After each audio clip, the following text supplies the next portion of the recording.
hapon. Nag-day off ko mga kasangkay. Tagaan ko day off sa akong boss. Ayan, kasama ko si Bunso. Yan, ang aking Bunso. Tulog.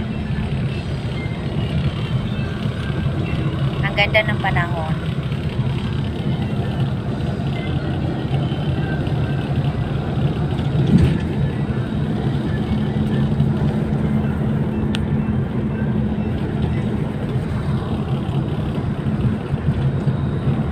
Muli kami nga to sa among bukid mga kasangkay.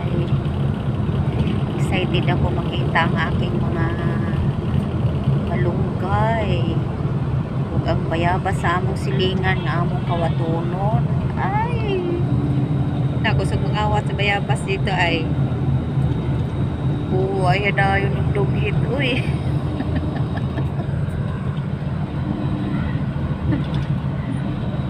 Siyempre, kalingawan sa bukid, makuhag bayabas. Kaso lang, wala man kami sariling puno bayabas. Mangawat na lang kami sa silingan.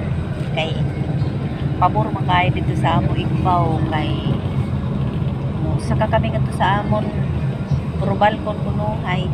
Tuwa dito ang mga tumoy sa ira bayabas. Di sayo pagkabuo. O di amin na yun.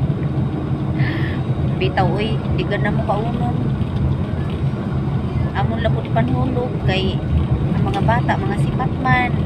Ira man panluklukon mo sa kaman hira sa amon poste.